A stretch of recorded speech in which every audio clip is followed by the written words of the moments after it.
speakers from the UK. So first one is like they are going to give the joint talk. First one is Dr. Pallavi Patil. Pallavi Patil has completed her bachelor degree from MPKV Rahuri, and further she went for the masters in renewable energy at Dr. PDKV Akola, and then she went for her doctorate degree with the Maharashtra government scholarship from 2013 to 2017 at the Ehime University, Japan. And after that, she had done the postdoctoral researcher at the Kyoto Institute of Technology. And from 2018, she moved to UK, and since then she's working as research associate in the leading national epitaxy facility, University of Sheffield, and she's engaged in a cutting-edge semiconductor research in United Kingdom. So with her, the topic is shared by Dr. Manoj Pohre, who is Masters of Biotechnology from the Tamil Nadu Agriculture University, Coimbatore, with the JNU Fellowship. And also he's done a doctoral degree in Japan with the prestigious Japanese government fellowship MEXT. In 2013 he have joined there, and he also moved. He has 3 years of industrial experience working with the pioneer seed company Mahiko, and he moved UK in 2018, and since then he's working also as a research associate in University of Sheffield. So they are going to give a brief lecture on interested in PhD abroad and about more of opportunities in life sciences to study abroad and work in abroad. So I would like to welcome Dr. Manoj Pohre and Pallavi Patil. Here to them. Thank you, Sopan, for the introduction. Here today, me and Manoj, we are going to give a joint presentation on the guidelines, how to apply for the PhD, and especially we will focus about the scholarship applications. So the first of all, I would like to ask you one question. Do you think, are you interested in PhD? And if so, then if you're a master student, so then you have an idea what research means and how do you do the research. But for the graduate students who are in their in the second year, third year, I will recommend them to you to go and be in contact with the master students, with your seniors, and ask them what is the lab environment like, how the research going on. So you will also get an idea what research means. So when we do the research in your lab, do you feel that the research you are doing, is it more curious to you? Like whenever you do some experiments, if you get a success or if you get some failure in the experiments, do you feel like you have a vision that what you can do to improve the experiment, or if the results are positive, do you have a more further vision, like what improvements or what further you can carry out in this research? And while doing the experiment, you need a lot of patience because most of the experiments are very time consuming and tiring. So if you think you are going through all that process, and if you're enjoying doing research, it means you are committed for the PhD. And if you are committed for the PhD, then there is a lot of way for going for the PhD. And we have already seen from yesterday, there are a lot of job perspective in the research area. So you can either get an industrial job, and you can also be a head of in any research team in any of the companies. Moreover, you can be a professor, but professor is a long pathway. First, after completing your PhD, you might have to be a postdoc or a researcher for several years, and then you will move as an assistant professor, associate, and then a professor. So it's a time-consuming process. And you can also be a scientist. And as a developing country, India, we need more scientists for the betterment of India. So welcome to the world of research if you are interested in doing a PhD. Here I will say, if you are thinking to do PhD, so the main question is, we have already seen why you want to do PhD. And sorry for the question. So the main thing is, if you are interested in doing PhD, so where you want to do the PhD and why you want to do the PhD. So the main thing, if you want to do PhD in India, so already in your previous talk, we have seen what are the opportunities we have in India. And the next thing is, if you want to do PhD abroad, it's a PhD. Usually the PhD is for can take 3 years to 4 years, but it's not compulsory that it may finish in 3-4 years. It might take longer as well. So it's a time-consuming process. Maybe your friends start their career after masters, but you are still in the career building process. So never feel like, oh, I'm doing PhD and my friends are earning money. Don't feel in that way. So once you decide that you want to go for PhD, there is no U-turn. It's not good for your career as well. Don't give up anytime if your PhD is taking longer. Okay, if you have decided, then it's a good thing.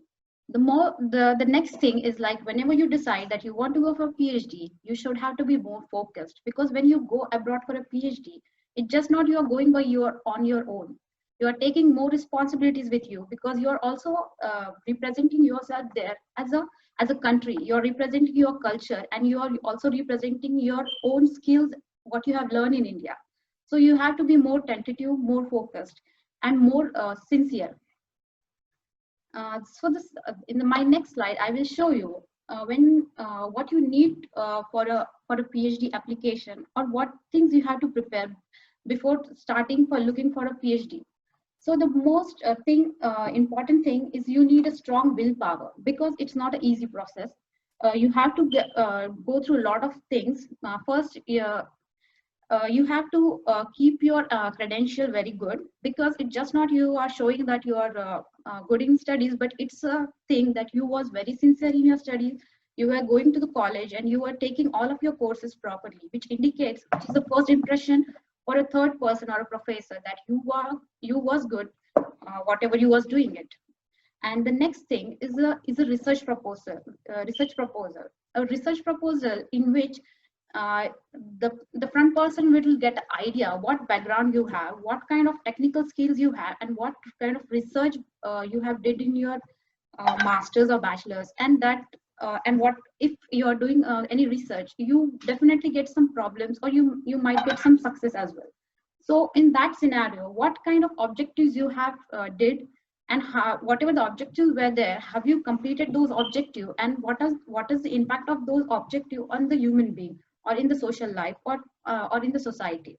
So those things play a very important role. So whenever you do your research in masters or bachelor, try to focus and do your work properly. And the one more thing you have to keep while looking for the PhD, you have to make a statement of purpose, which is also called as a cover letter or admission essay. So in this, you have to focus on the things like who are you, what is your background, and what if you're selecting a career in biotechnology or in agriculture for a PhD, or in engineering or anything, then you have to give an idea for the in that essay, that why you are selecting this field, and what are the benefits of this thing for the society. So you have to give a vision for this thing, and if you achieved anything in the life, what is going to give to yourself, to the society, and to the country. So these things you have to mention in the SOPs. And a very vital thing is your CV, because your CV is a representation of yourself in front of a person. So maybe you have seen, like, whenever you ask anybody for a job or anything, they ask you for your CV. So your CV is a representation of yourself.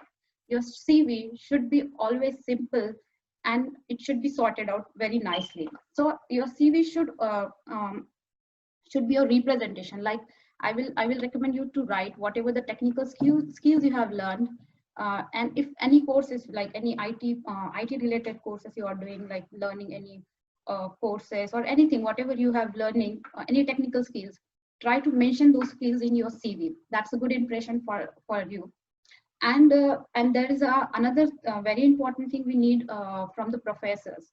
So that is a recommendation letter. When you apply for any kind of job, or any or a PhD, or for a fellowship, you need a recommendation letter from your professor. The professor is your master professor and your bachelor professor, or wherever you are working before applying for the PhD. So you need a reference from them. That reference is a clear idea for for a professor or that institute, that how was you in when you are working with them. So it gives them an idea that how active you are while working. So they this recommendation letter gives them a your complete environment, your background. Try to keep a good relation with your mentors and be vocal with them, and try to as much as interactive and try to discuss the things in detail with them, so that makes you them remember, and it will be very helpful for them when they when you ask them for any recommendation later. Yeah, they will keep remember, oh, this student was used to come to me and he was used to discuss me about the science or anything, any related question. So try to be more interactive with them.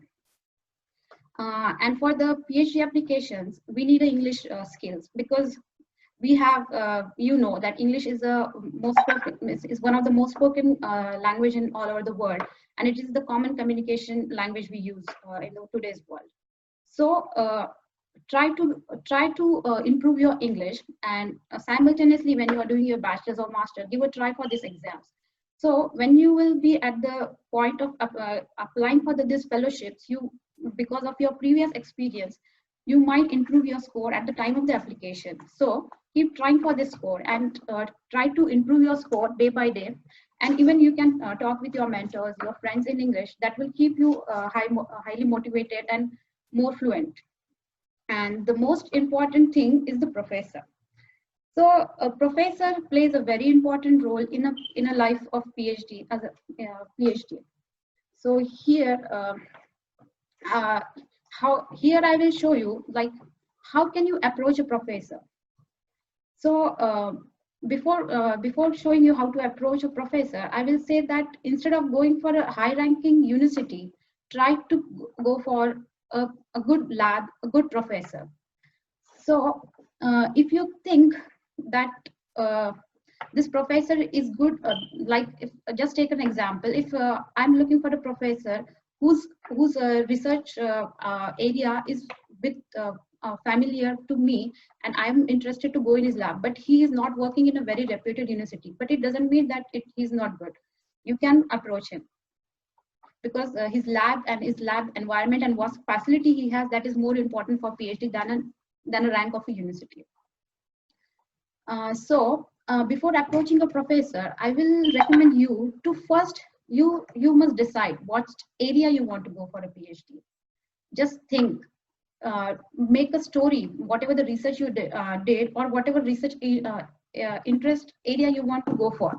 Make a proper story about it, do a research proper, go for the good publications, the high impact factor journal research papers, go for it, read about it, make your own storyline about it, and go to your mentors, your professors, your seniors, and discuss with them, and make an objective. If you will go for, if you have this research idea, then go for the objectives that you want to do some research on this field and how it can be helpful. And once you will feel, once you get some advices from that, if you feel that, okay, now your research is presentable in front of any professor, once you think, once you come to that point, then start looking for the professors. If you are looking for professors around the world, so that you can look for the good publications, go for the high impact factor journal like Nature, Science, or in your field, in whatever field you are studying, go for that journals, and then go for their names. So whenever you will see a journal or a paper, in that there will be a lot of authors' name. So you can see the professor name will be at the end of the list of professors' name, and so from there you have to choose the name of that professor. Go to you are using the smart technology. Everybody has the phone in their hand. Just Google that professor name, and you can directly go to his profile. On that, and that is look for his profile, and on his profile you can have his complete information, his complete background, and like how many fundings does he has, how many students are there, and does he actively publishing papers in his recent 4-5 years of year span. So yeah, if it is there, then yeah, that professor is good and he has a good lab research environment. So it's a good lab for you as well. So once and it just not go for one professor or two professor, you might have to go for hundreds and hundreds of professors. make a notebook or an Excel sheet and write down all the professors' name which you feel that they are relevant to you. Once your professors list will be ready, do the research on each professor. Just like decide your time frame. Like one day I will give 1 or 2 hours of your time, and I will going to mail at least 20 or 25 professors in a day. Because when you compose a mail, your language should be very polite, and it should concise what you have studied about him. So whenever you approach any professor, you should write something that you have know about him, like what kind of research he do in his lab, and are you really means you have a knowledge about that work as well. Give him an idea that you have gone through all those things, and that is a very good remark for you to show that professor that you are interested in his lab and you are also willing to do research. So once you will frame a nice mail, show that mail to your mentors, your friends, anybody. Ask them to read 2-3 times, because it should not sound rude, or the message should be conveyed in a straight manner. So give to others, and then try to make a decision of forwarding those mail to the professor. And in the next slide, I will show you just a format which I used to use while after my master's. But before that, whenever you send mails, like in one day you are sending 25 mails to a professor, don't expect much that you will get reply from each and every professor, because it's just not they don't have a time, but sometimes if they might not have even a vacancy in their lab to take more students. So you might have to just keep a patient. Don't be impatient or don't be demoralized with this. You might get reply after a month also. So keep patience and keep applying. So here is just an email draft which I was used to. It's just you can just take a screenshot of it as a format, and you can just write as simple as you can, but give an idea like you have did some research on his work, and what kind of research ideas you have, and how you can go to his lab, and what further good ideas you can give to his lab for his lab to be more explored. In the next slide, okay, once we have decided we have to go for PhD, I have tell you what to do and how to do, and what things you have to prepare before applying for the fellowship, sorry, for the PhD. So now the main thing is the financial support. Yeah, studying abroad is not cheaper, it's very expensive. And we all are not born with a silver spoon in our mouth. We need the money to study abroad. Maybe some are fortunate, they might have money, they can go directly. So there are, here I would like to tell one thing, like there are few fellowships which gives you a fellowship before even getting any university admission. Once you get a fellowship, then you can apply for a university. And there are some universities, there are some fellowship in that first you need a acceptance from the university, and then you can apply for the fellowships. And for studying abroad, there are lots and lots of fellowships all around the world. And even in India, we have a lot of fellowships. You have to look for it for your own field of area. Even we have a foreign embassy fellowships. The foreign embassy fellowships are the fellowships which are a relation between two countries, and they give a chance to, they directly give those fellowship to the Indian government. They have a collaboration, and on the Indian, which Manoj is going to explain you in the further slide, they advertise those fellowships on the MHRD website, and from there you can apply. And there are also the university recommendation fellowships like that. On behalf of you, when you approach any professor, on behalf of you, that university will apply for your fellowship. And even the university will have some budgets to give fellowship for the international students. So if your credentials are good, if you have a high TOEFL GRE score, you might also be eligible for the university fellowships. You have to look for the particular universities of your choice. There will be also the government project funding fellowships, industrial fellowships, and also the private funding fellowships. So in my next slide, I will talk more about the Indian fellowships. So here is the some of the, there is a list of some of the Indian fellowships which are available in India. There you can take a screenshot of all this list, but along with this, there are lots of fellowships, and most of the fellowships are fully funded, and basically which are privately funded, they will be partially funded. They might just cover your tuition fees. They will not cover your living expenses and all. So there are different types of fellowships. You have to go accordingly. As I did my PhD, while my PhD, I was also looking for lots of fellowships. So while going through all this process, I have applied to several fellowships, even the foreign embassy, and in many. But as I belong to SC category, I got an option of this National Overseas and Maharashtra State Government Fellowship. And just because I started this fellowship looking in my master's second from the first year, so I was fortunate. Just after finishing my master's, I went to Japan. So I will recommend you to start looking for your fellowships when you decide for it, and make a decision before you complete your master's. Then you can save a time. Like even 1 year of time is a long time, because instead of wasting that time, you can go and start your career. I will also show, these are the names of the best scholarship in the world. These scholarships are very renowned. Here you can see, like yesterday, as Ullasar also told, the Germany DAT fellowship, the Japan fellowship, even the Chinese government fellowships, and Australia. There are lots of good all these fellowships are completely sponsored. It will cover everything, your travel, everything, your living and everything. So then in the next slide, I will give you a detailed information like how to apply for this National Overseas Fellowship.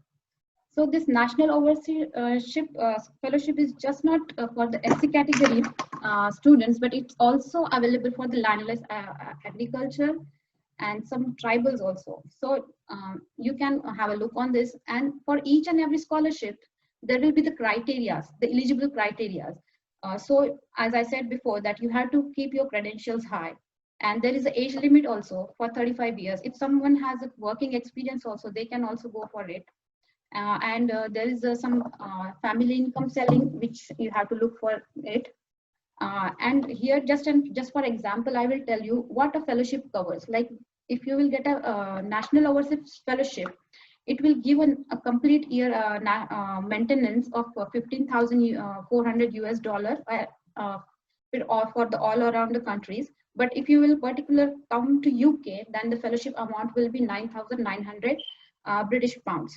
And along with that, it will also give you some yearly contingency of $1,500, or in pounds, it's 1,100 British pounds.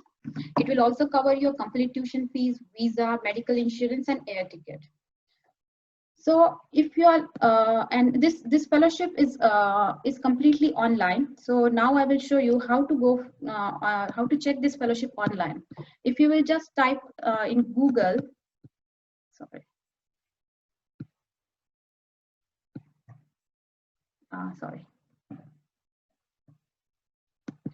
If you will type in Google the National.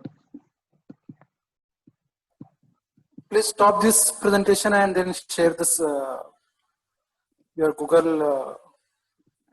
Yeah.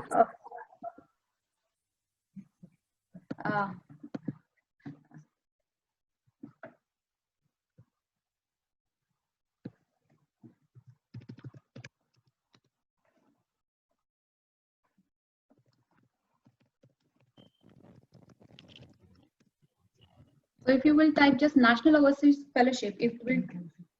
Can you see the page? Sorry, still it is not coming. Sorry. Oh, your whole screen is there.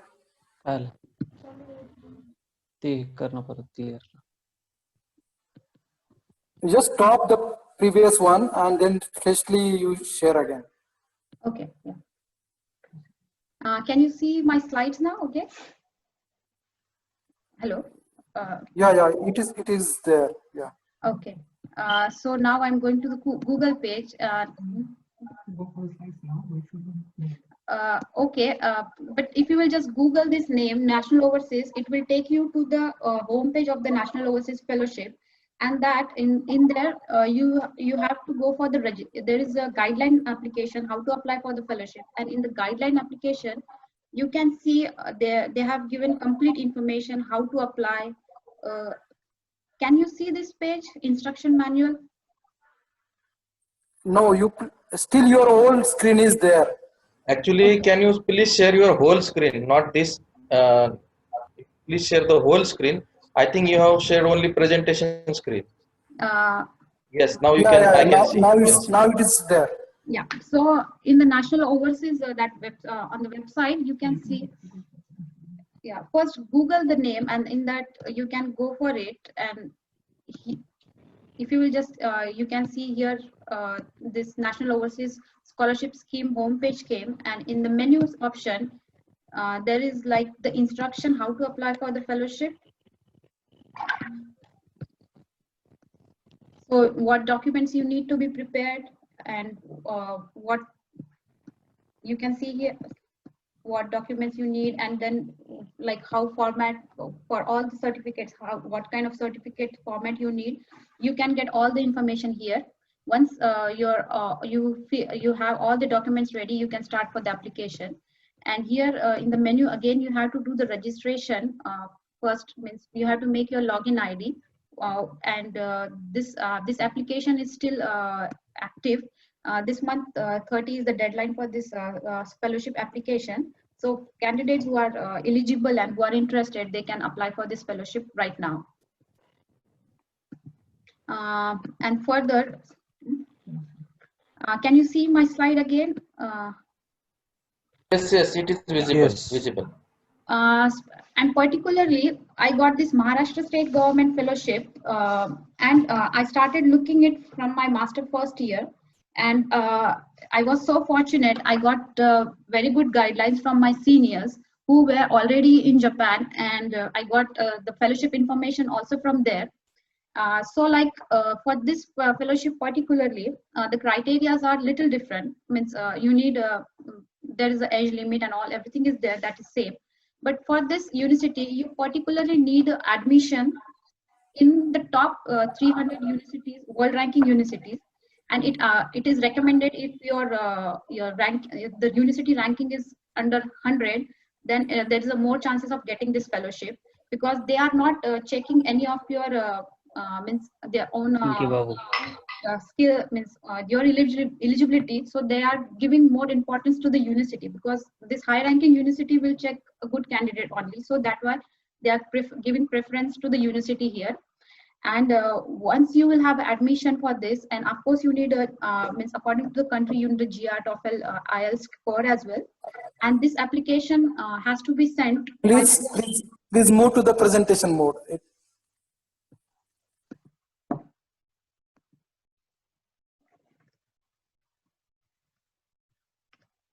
Yeah. Is it fine, sir? Fine, yeah. So this application is not online. And the application will come to, I have given this Maharashtra government website. We have to go to the website. This ad will come there once in a year, in May or July. You have to look eye on this. And then once the ad will come out, there will be a 2 months of span for the application.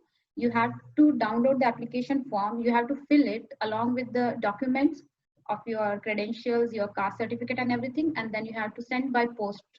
And this fellowship will, it's a fully funded fellowship, and it will be for, if your course is for 3 years, the fellowship will be for 3 years, or if your PhD course is for 4 years, then it will give you a complete fellowship for 4 years.